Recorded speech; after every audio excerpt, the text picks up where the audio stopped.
Hola a todas y todos, soy Leonardo Fata y voy a hacer un breve repaso sobre la electrocardiografía normal. El electrocardiograma constituye la representación gráfica de los vectores de activación cardíaca y sus dos usos principales están dados por la detección de cardiopatía isquémica y la detección de arritmias. También puede utilizarse para la detección de hipertrofias ventriculares y agrandamientos auriculares, así como para ciertas manifestaciones de determinados trastornos hidroelectrolíticos, como por ejemplo las alteraciones del potasio. Pero les recuerdo, sus dos usos principales son la detección de cardiopatía isquémica y la detección de arritmias. Un breve repaso del sistema de conducción del impulso eléctrico que ustedes conocen. Recordemos que el impulso eléctrico se origina a nivel del nódulo sinusal en condiciones habituales y se transmite a través de los haces internodales hacia el nódulo aurículo-ventricular. En el nódulo aurículo-ventricular se produce el retraso fisiológico, posteriormente va hacia las de His y por sus ramas derecha y su rama izquierda finaliza en la red de Purkinje. Finalmente, estas fibras transmiten el impulso eléctrico hacia los miocitos. En el electrocardiograma nosotros vamos a encontrar en el papel de electro la inscripción de diferentes ondas, segmentos e intervalos. El papel de electro es un papel cuadriculado que está formado por cuadrados pequeños y cuadrados grandes. Cada cuadrado grande se encuentra formado por 5 cuadrados pequeños, tanto en largo como en alto. Los cuadrados pequeños miden 1 milímetro en largo por 1 milímetro de alto, o si uno lo quiere traducir en tiempo y en voltaje, 0.04 segundos en tiempo y 0.1 milivolt en voltaje, en altura, perdón. La velocidad habitual a la cual se inscribe el trazado electrocardiográfico es de 25 milímetros por segundo. La primera onda que nosotros vamos a encontrar es la onda P, que es la onda de despolarización auricular. Seguido de la onda P vamos a encontrar el segmento PR, que representa el tiempo de conducción del estímulo desde la despolarización auricular a la despolarización ventricular, pero más importante que el segmento PR es el intervalo PR, que representa el tiempo de conducción del estímulo desde que se produce la despolarización auricular hasta que se produce la despolarización ventricular. Luego del intervalo PR tenemos el complejo QRS, que representa la despolarización ventricular. La primera deflexión negativa del complejo QRS representa la onda Q, la primera deflexión positiva la onda R y la segunda deflexión negativa la onda S. Posterior al complejo QRS se encuentra el segmento ST, el cual debe ser isoeléctrico, como vamos a ver después. La unión entre el complejo QRS y el segmento ST se denomina punto J. Luego del segmento ST encontramos la onda T, que la onda T representa la repolarización ventricular. Tiene la misma polaridad que el complejo QRS, es más pequeña y tiene un ascenso lento y un descenso rápido. Luego tenemos el intervalo QT, que el intervalo QT abarca el tiempo desde que comienza la despolarización ventricular hasta que finaliza la misma.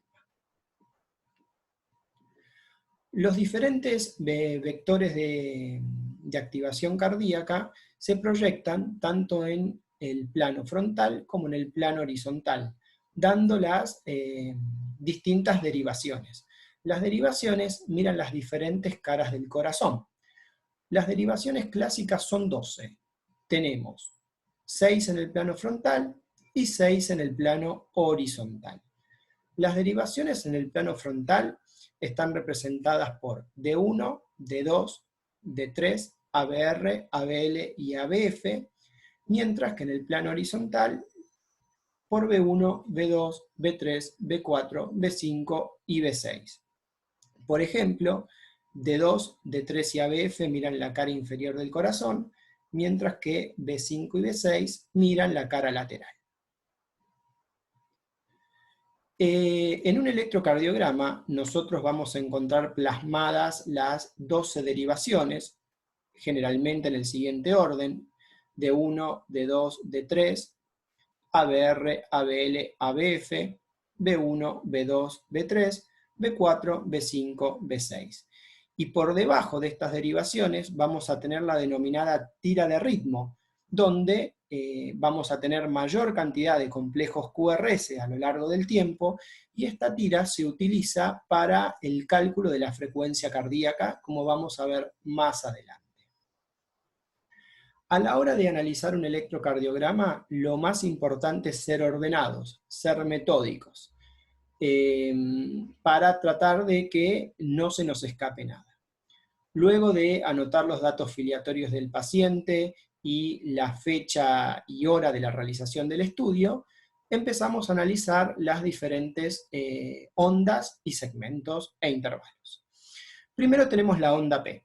La onda P, que como dijimos previamente representa la despolarización auricular, tiene una duración de 0,10 segundos y su voltaje máximo es de 0,25 milivolt.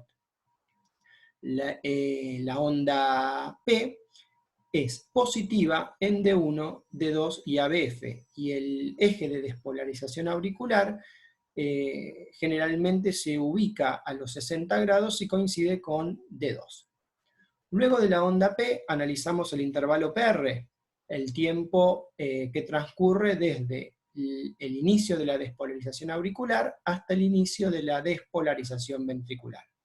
Su duración habitual va de 0,12 a 0,20 segundos, y en los casos que se encuentra prolongado, podemos observar los denominados bloqueos auriculoventriculares. Luego podemos determinar el ritmo, si la persona tiene un ritmo sinusal o no. El ritmo sinusal, recordemos que es el ritmo normal, el ritmo habitual que uno tiene. Para que un ritmo sea considerado sinusal, debe cumplir los siguientes requisitos. Primero, la onda P debe ser positiva en D1, D2 y ABF. Cada onda P, de morfología normal, debe preceder al complejo QRS, y viceversa, o sea, cada complejo QRS debe estar precedido de una onda P, y el PR debe ser constante. Luego analizamos el QRS. El QRS puede analizarse tanto en tiempo como en voltaje. En tiempo tiene una duración de hasta 0,10 segundos. Cuando la duración del complejo QRS es mayor, hablamos de los diferentes grados de bloqueo de rama, tanto bloqueo de rama derecha o bloqueo de rama izquierda. Luego del QRS analizamos el segmento ST. El segmento ST debe ser isoeléctrico. Si se encuentra elevado más de 0,5 milímetros o descendido más de 0,5 milímetros, esto constituyen alteraciones que generalmente se observan en la cardiopatía isquémica. Luego del segmento ST tenemos la onda T, u onda de repolarización ventricular. Como dijimos previamente, tiene la misma polaridad del complejo QRS, tiene un ascenso lento y un descenso rápido, y también se encuentra alterada en la cardiopatía isquémica. Luego de la onda T, analizamos el intervalo QT. La duración del intervalo QT va a depender tanto de la frecuencia cardíaca como del sexo de la persona. En las mujeres generalmente dura hasta 0,42 segundos y en los hombres hasta 0,44. El QT lo debemos ajustar a la frecuencia cardíaca, por eso en casos de taquicardia o de bradicardia calculamos el QT corregido, que es el QT medido dividido la raíz cuadrada del RR precedente. Luego del intervalo QT podemos calcular la frecuencia cardíaca. Para calcular la frecuencia cardíaca hay diversos métodos. algunos sirven solamente para ritmos regulares y otros para ritmo tanto regular como irregular. Uno de ellos es dividir 300 dividido la cantidad de complejos QRS, o mejor dicho, de cuadrados grandes que hay entre un QRS y el que le sigue. Sirve solamente para ritmo regular. Y tenemos el método de los cuadrados grandes o de los 6 segundos, que sirve tanto para frecuencias regulares como irregulares. Por ejemplo, método de 300 dividido la cantidad de cuadrados grandes. Contamos cuántos cuadrados grandes hay entre un QRS y el que le sigue. Los cuadrados grandes están demarcados por aquellas líneas verticales y horizontales más gruesas.